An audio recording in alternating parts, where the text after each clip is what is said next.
12, May 1945. Munich, Türkenstrasse. In a notebook with a ration-stamped cover, a clerk named Karl wrote a sentence he would not say aloud: "I will trade truth for potatoes, but I will remember the price." He wrote in small, neat letters because neatness was one of the few things left. He was 34. He had the hands of a man who slid papers across a desk and, lately, bricks across a street. His mother's apartment had one intact window and a stack of rubble where a dining room had been. The city hummed with fatigue. Women in scarves balanced heaps of brick on sheet-iron sledges. Trümmerfrauen. The word would become a badge, and then a story, and then a simplification. In May 1945, it was a job without an end. The arithmetic of rubble was brutal. Allied occupation reports counted 50% of Munich's housing stock destroyed or damaged. Berlin was worse. Dresden, worse still if you stood where the heat had melted glass. Every figure in those reports was a task multiplied by hands that shook for lack of calories. The mathematics of food was simple. It was also a sentence. 1,000 calories per day in the first hunger winter, sometimes 800, sometimes less. Karl's brother did not come home. 2 letters stopped in January. His father had died in 1942, wired back from a hospital train, an injury with a bureaucratic name and a human outcome. His wife, Irmgard, had been sent to the countryside with their daughter during the last months of bombing. They came back after the white flags went up. The child had a cough that did not leave for years. The apartment's walls were damp and cobalt with mold. The Americans were polite, then firm. Curfew notices went up on lampposts.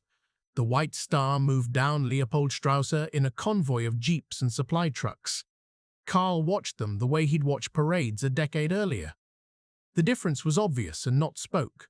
The uniforms were sharper this time. The music was engines and English slang. He wrote, "Surrender feels like a flaw." He also wrote, "No one is missing and everyone is missing." Between 1 and 2 million men would never come back to West German homes. 1 million more would return years later, gaunt and quiet, from Siberia or the camps in the east. This was the arithmetic of absence. It governed conversations and silences. It governed the way people counted bread. He had worked in the city office in 1938. He stamped papers. He signed forms. He solved problems by moving numbers into boxes. That skill was still useful in a city of rubble because you had to decide where the shovels went and who got a room and who got a draft of coal. It made him useful to the new authorities when they began to rebuild. It made him a suspect when they began to ask questions. The Allies came with lists. They came with forms.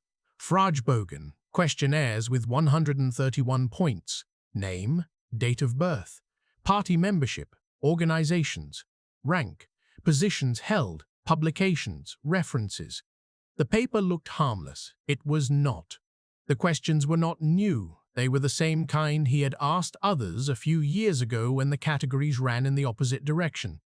He took a pencil to the Fragebogen in July 1945 in a schoolroom that smelled like chalk and soup. His answers were true in the way answers need to be true when the people reading them carry pistols. He was not a party member. He had paid dues to an affiliated civil service association because the office had required it. He had signed a letter recommending a replacement in 1942. The replacement had more than qualified. Karl wrote, "I had no choice." He wrote, "I wished to keep my post to feed my family." He wrote the soft facts that let you pass. The mathematics of guilt was a new arithmetic. The Allied summary reports spoke in categories: major offenders, offenders, lesser offenders, followers, exonerated. The numbers looked neat in tables. They seemed like answers. In Bavaria, denazification files would eventually record that roughly 2% were major or active offenders. An ocean fell into followers. That meant neighbors, colleagues, the men at desks. Plenty of hard men went to prison. Too many harder ones did not. The system needed stability more than thorough justice by 1947. Industrialists were coaxed back into suits and chairs. Technicians picked up tools. Former mayors were replaced by former deputy mayors who knew where the keys were and how to unlock the city. Karl M. City Office recorded as Mitläufer in Spruchkammer proceeding. A typed line in a file reads, "The Spruchkammer, the quasi-courts, staffed by Germans under Allied oversight, sat in rooms with broken windows and portraits taken down." He stood in front of men as grey as the paper who understood because they had been vice-chairs when vice-chairs mattered. He had a pastor to vouch for him. He had a neighbour to say he had looked away when bile dripped from a torchlit parade. He did not mention the Friday in 1941 when an order crossed his desk to process the closing of a Jewish enterprise in Schwabing, and he put the stamp down onto the ink pad with a tired hand and sent the paper down the line. He did not have to mention it. The line did not ask. Lies are useful when they can be cross-checked with other lies. The mathematics of forgetting had a logic. In courts and hearings, the past was made safe. Stories were shaved down to fit the categories. "We had no choice" appeared like a refrain in the denazification files and in the Allied intelligence summaries. The phrases that had marched Germany into war were replaced with a lexicon of defensiveness. Follower meant the space between cowardice and strategy, between survival and acquiescence. It also meant there would be enough engineers to build bridges and enough teachers to run classrooms in 1948. Munich was collocated with its own ruins. On the Königsplatz, the stone became pallid and disused, grass climbing up the edges of what had been so sure of itself. Berlin was a vast wound.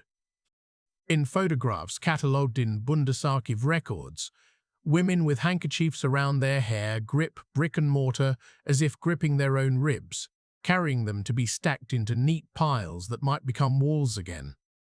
In the US occupation reports, you can read the arithmetic of calories and coal, 1 pile of coal per household per week at 2 to 5 kilograms in winter. Not enough to heat an apartment, enough to choose one room and live in it. In October 1945, a Polish man named Stefan knocked at a door in Karl's stairwell. The door belonged to an apartment that had once housed 2 girls who were tutored in French on Wednesdays. Stefan said he had worked at the BMW plant under guard. He showed a paper given by the Americans that read, "Displaced person." He wanted to know if anyone knew where Frau G had gone. The unit had been assigned to his work gang in 1942 from a list compiled in Karl's office, though Stefan did not know that. The occupant of the door said, "No." The occupant did not ask what Stefan needed. The occupant closed the door. This is not an exceptional story. It is one of a million concurrency errors in which lives intersected without understanding. And yet sometimes something else happened. In February 1946, Karl took off his hat when he passed the fence at the DP camp in Feldafing. He had a coat over his arm that his brother-in-law had left behind. He fumbled at the fence with numb fingers, and a young woman in a kerchief took the coat and nodded. "Danke," he said. "Dziękuję," she said. She was a Jew from Maid. Her file in the Joint Distribution Committee record 9 months later will say, "Emigrated to Palestine via Italy." She would carry that coat through the Alps. That coat would become part of another arithmetic, the mathematics of leaving. Karl did not write that down. He wrote only that the wind off the lake was heavy as iron. The hunger winters taught a delicate calculus. The ration card was a currency, and so was the presence of a cousin who worked near a railroad siding. 2 cigarettes could equal 500 grams of butter, depending on the day. At the WWIIs in Munich, cigarettes and bread loaves changed hands under blankets. Tins with English words stamped into their lids seeped into kitchens. Cigarettes became the currency of honesty, Karl wrote, and then scratched it out. Because cigarettes were also the currency of quiet bribery and private deals, he bought sugar when he could. He traded cloth for courtroom, the rutabagas that kept you alive if they didn't kill you with their boredom. In letters preserved in a parish archive, a woman named Lotta wrote to her cousin in Regensburg, "We boiled the wallpaper for the paste. It tastes of horse and shame. When you multiply wallpaper by 1,000 flats, you get a city of people scraping at their walls with knives. When you divide a sack of potatoes by 9, you get a table of family members who stop pretending they are not counting." The arithmetic of hunger is relentless. By 1946, the trains groaned with people heading west within a country that had shrunk. Expellees, they were called, Wehrtribene. 12 million Germans were expelled from homes in Silesia, East Prussia, the Sudetenland, Pomerania. They came with bundles and crates, with carts that wheezed over cobbles. They came to towns already broken. They arrived in Bavaria and Hesse and Lower Saxony and the British zone cities of the Rhine, where roofs were a suggestion and walls were cold to the touch. They came into the arithmetic of scarcity and tilted it further. The mathematics of rooms became municipal policy. In the files of the Munich Housing Office, which Karl would join in late 1946, there is a sheet listing rooms by square meter, by number of residents, by stove, by window. Ein Quartierum, the allocation of strangers into your home. 1 room, 15.2 Männers units. 1 widow and child, 1.5 ration units, plus 2 adults, arrivals from Königsberg. Total, 4.5 ration units. The sheet has a coffee ring on its corner. The names are blurred. The tension was not abstract. It clacked up the stairs on shoes and called into the stairwell, "Wir haben euch gelitten." We suffered too. The locals said it. The newcomers said it. They were both right and neither complete. In the home, resentment had a face. In the town councils, it had a policy. There are minutes from a meeting in 1947 in the Bavarian town of Misbach. The mayor says, "We must balance the claims of the long-time residents with the needs of the expellees." A man in the back says, "They get everything." A woman says, "They take our jobs." The clerk notes, "Lively discussion." The arithmetic is obvious. There are 10 jobs. There are 100 applicants. Add history and you get bitterness. Subtract fascism and you realize you are not done with the past. Between the trains bringing expellees and the trucks with Americans came other trucks to the gates of factories. The Marshall Plan did not arrive as a moral clarity. It arrived as crates stamped with ERP and the smell of new machine oil. It arrived as wheat and milk powder and, later, as steel and the capital to buy the steel you did not manufacture. It arrived with demands, restructure, cooperate, integrate. In the occupation reports, the program is described like a performance review. In living rooms, it was dumb calendars that ticked differently after June 1948. 20. June 1948. Currency reform. The Deutsche Mark replaced the Reichsmark at a ratio that punished hoarders and shocked the black market. You were given 40 DM immediately, and then 20 more. That first Sunday was called the Long Saturday because store shelves suddenly were full. The mathematics of scarcity changed its formula. Cigarettes did not vanish as currency. They drifted into the past like an old habit. Banks opened as if they had been waiting behind a curtain. It was not magic. It was planning. It was also the occupation authorities deciding that productivity required predictability, and that predictability required a currency. The politics of this decision spread into the air like the smell of burned coal. In the Soviet zone, it prompted a blockade. In the western sectors of Berlin, it prompted an airlift. In Karl's office, the stamps thudded onto forms that authorized repair of roofs and payment for reinforced concrete. The sound of those stamps is the sound of a country reorganizing its rooms. He found he was good at assigning priorities. He found he could convince himself of the fairness of his decisions. He would write later, "Did I play God with 4 windows and a stove?" He would also write, "It felt like work I could live with."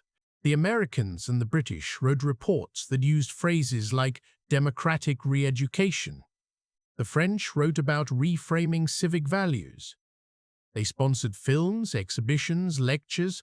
They edited school curricula. They reopened universities. They removed professors who had sworn to Hitler and replaced them with men and, occasionally women, who had sworn less or later or not at all. The mathematics of who stayed and who left the lecterns is recorded in lines of Bundesarchiv documents. Denazification of schools and universities proceeding satisfactorily, reads a British report. Some backsliding, reads an American intelligence summary. In the classroom where Karl's daughter sat in 1949, the new reader had a story about a boy and a bridge. It did not have a story about a boy and a neighbor taken at night. The arithmetic of memory in the 1950s left out certain numerators and denominators. It focused on the bombings, on the cold, on the expulsions. It counted the suffering that kept you anchored when your only anchor was suffering. It did not count the perpetrators in the classroom. It minimized the victims who still walked past the fence at the DP camp, because the DP camp was now empty. The Allied-maintained DP camps began to close in 1949 and 1950. The people in them went to Israel, they went to the United States, they went to Canada, they went to other parts of Europe, they went nowhere and simply faded into the local town because someone fell in love or the money for the boat never came. In the United Nations Relief and Rehabilitation Administration files, you can read "Case closed." It is a bureaucratic satisfaction. It is also an erasure.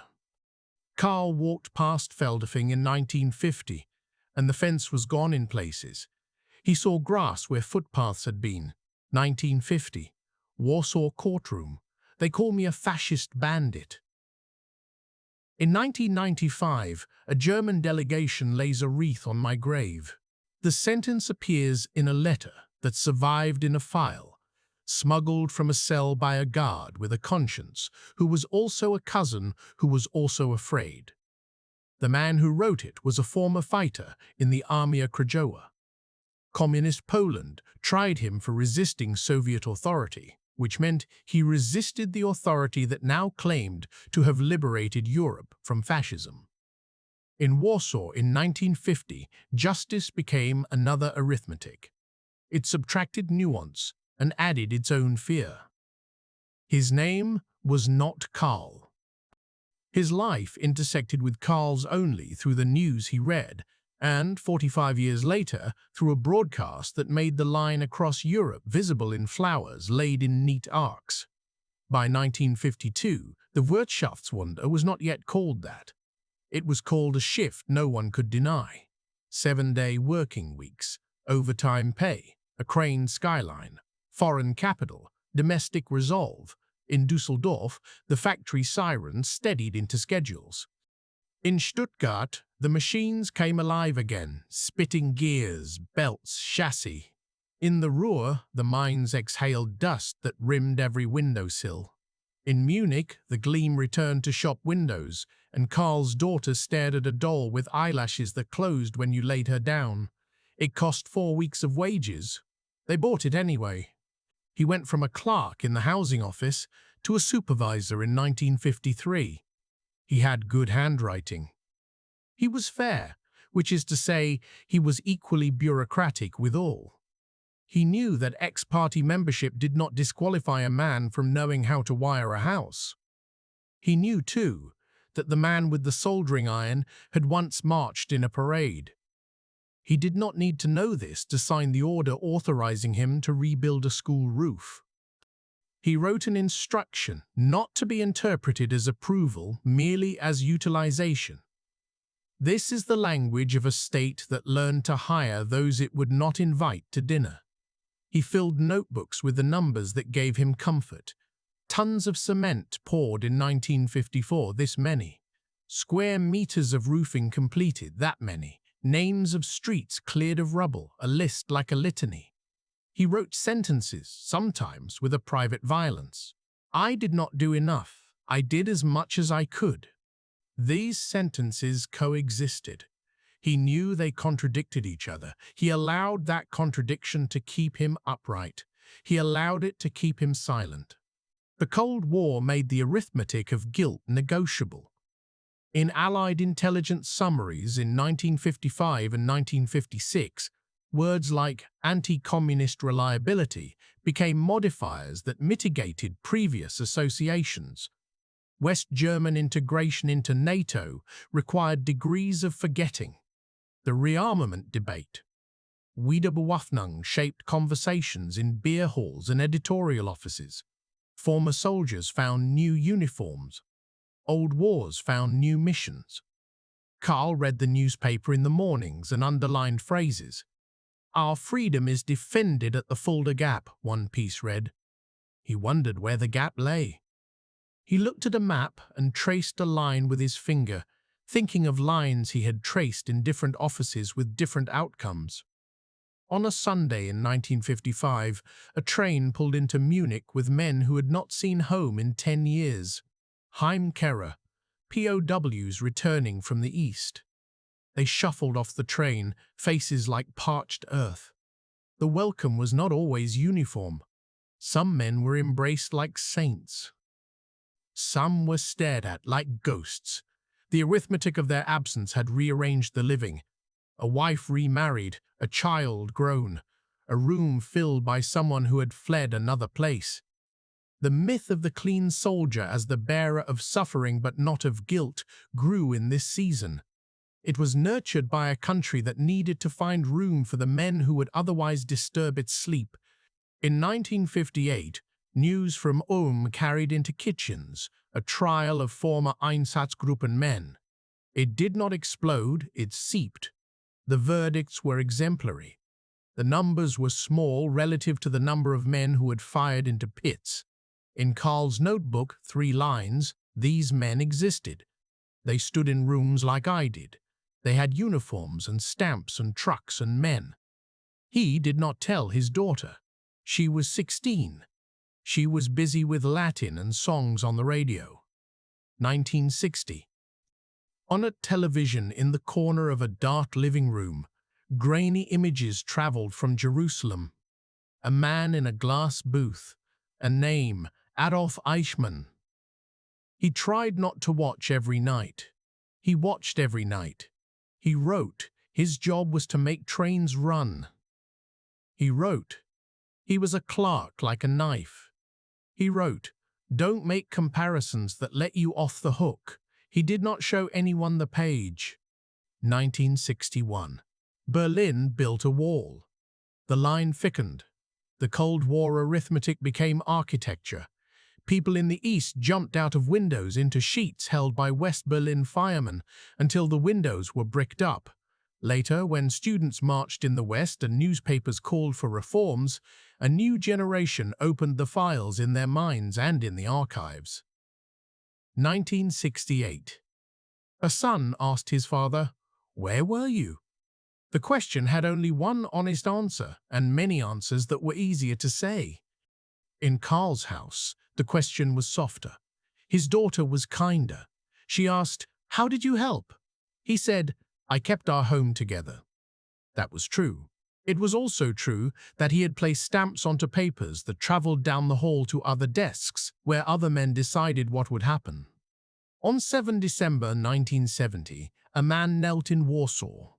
Willy Brandt, West German Chancellor, dropped to his knees before the monument to the Warsaw Ghetto Uprising. The act did not undo anything. It undid something. Karl watched on a small black-and-white television. He leaned forward as if he could touch the weight of what the man shouldered. The set sound hissed. The image flickered. He thought of the Polish woman at the fence in 1946. He thought of the 1950 Warsaw courtroom line. He felt something shift inside that had long been calcified. He did not talk about it at work.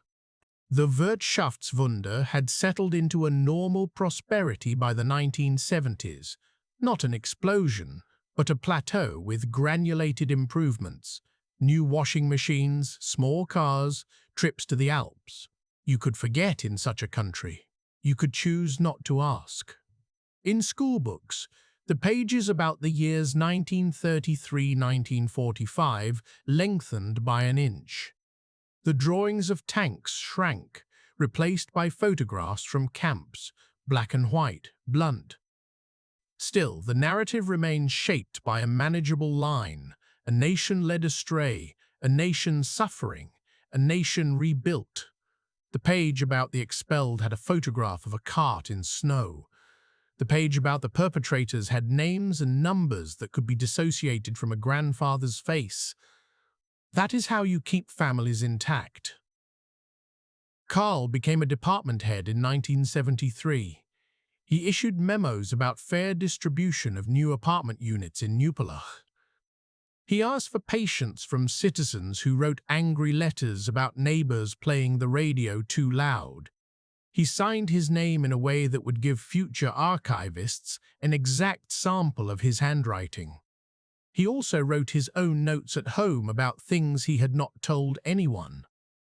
I remember a man who came to my office in 1941 to ask for a permit for a cart. He was not allowed to own the cart because the law said he could not. He cried. I told him the form could not be processed. He thanked me for trying. I had not tried. I watched him fold the paper with care as if that would carry him forward. It did not. The files grew in the Bundesarchiv in Koblenz, and later in other repositories, like a second country built of words and paper and stamps. Occupation reports and denazification files, and school curricula, and minutes of municipal councils and letters from Hausfrauen who wanted more coal. German memory became a discipline as well as a practice. In the 1980s, local initiatives placed small plaques where synagogues had stood. Names were read in school assemblies. The moral arithmetic changed again. Suffering was not a zero-sum game anymore. It did not need to be 1 for you, 0 for them. 1989. The wall cracked, then crumbled. 1990. Germany unified. Papers moved across borders in trucks. Families found each other on trains. Files were opened and read. Not all, enough to upend familiar stories. East Germans read Stasi files. West Germans read old party lists and wondered about their bosses. It was a second denazification, gentle in it. The country learned the mathematics of double bookkeeping. 1 set of numbers for memory, 1 for daily use. Sometimes they matched. The old categories from 1946 looked brittle when held up to this new light. Major offenders, offenders, lesser offenders, followers, exonerated. You could retrace the path usually taken in court, questions, affidavits, testimony, verdicts. You could overlay it with another map of what it meant to live in a country next to another one that called itself German and was not yours. The Cold War had allowed West Germans to integrate former Nazis as anti-communists. The end of the Cold War allowed Germans to integrate former East Germans as co-citizens with different memories and similar problems. The mathematics of unity included a line item called past. In 1995, a German delegation traveled to Warsaw to lay wreaths. One wreath went to the grave of a Polish man whose life had ended in 1950 in a courtroom where justice and ideology had braided themselves into rope. A German television station carried the ceremony live, a brief segment before weather and the Bundesliga results. The delegation included a parliamentarian who said words about a common European memory. The camera panned across faces, and landed on a stone that held the Polish man's name and the dates, 1923–1950. There was a moment when the audio faltered and then returned. They called him a fascist bandit. He was a patriot.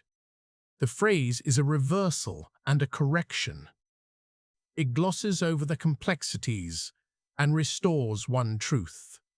It also intersects with the life of a man in Munich who wrote in 1945 that he would trade truth for potatoes and remember the price.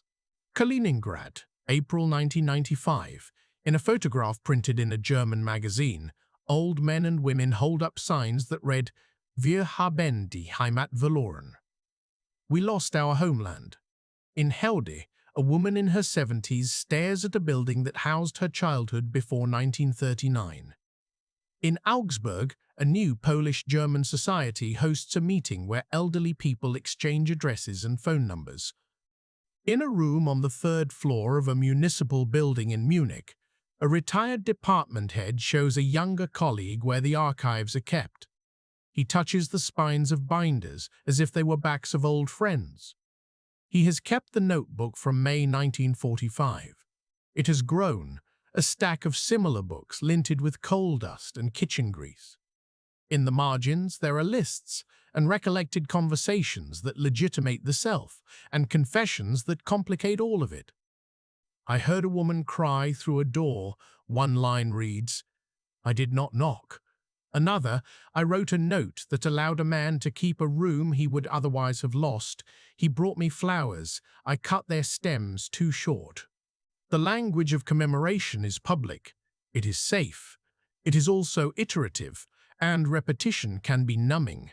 He knows this. He attended the dedication of a stolperstein on his street in 1992. He stood with neighbors he had known for 40 years, while a rabbi said a prayer for a man named Mendel, who had been taken from that doorway in 1942 with a suitcase that held the wrong things. He had been at work that day. He had processed a form unrelated to the men with the suitcase. He had gone home and eaten soup with turnips. He had not asked a question. He had not knocked on a door. There are letters in the house. Some are folded and refolded. One is from 1951 from a friend who joined the party in 1937 to keep the apprenticeship he loved. We did not know everything. We knew something. We learned to talk about it as if the portion we knew should absorb all blame. The piece we did not know would eat us. Another is from 1972. From a teacher who was fired in 1933 and reinstated in 1945 and retired, exhausted, in 1959. I taught them how to read. The words changed. The way children sit in chairs does not. He reads the newspaper on Sundays. He underlines numbers, unemployment figures, inflation rates, voter turnout. He notes them in a narrow book that once held ration stamps. These numbers are calming. They are indicators and also a balm. The mathematics of everyday life resumed long ago. It is how a country functions. It is also how a man copes. He makes dinners. He takes pills on a schedule. He visits his daughter's home outside of Garching, where the kitchens gleam and the windows seal. He walks past a wall calendar with images of the Baltic coast, a place he has never been. He listens as his granddaughter talks about a class trip to Berlin. She says that the Holocaust Memorial is confusing and also powerful. She says her teacher cried.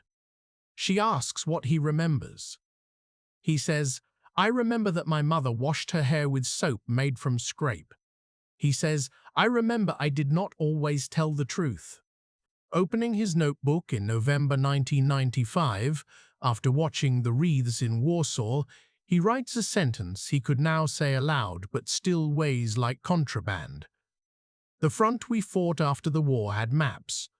You could not draw because they ran through kitchens and offices and the shapes of our words." He turns the page and writes, "I want to talk about potatoes again. It is not glib. It is not trivial. The war after the war, for men like him, involved the mathematics of food, rooms, and papers.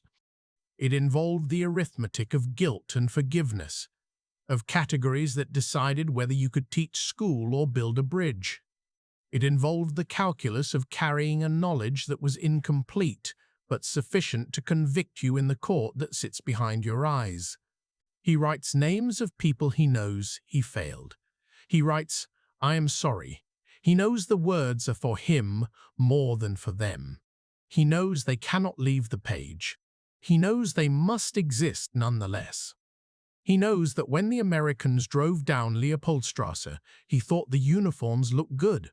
He knows that when the ration card dropped into his hand on 20 June 1948, he felt like a human being again. He knows that human beings can hold contradictions without exploding. He knows that their societies are constructed from processes that dull and sharpen in alternating turns. He knows that in 1945, in a city of rubble, he wrote that he would trade truth for potatoes and remember the price. He has paid some installments. Others are due after he is gone. The municipal archive where he worked has a file labeled Housing Allocation 1946 to 1950. It is thick and brittle. It smells like a basement. In it, you can trace decisions that feel like they took place at a scale larger than a life. They did not. They were made at a table with a pen in a hand. They answered demands from above and below.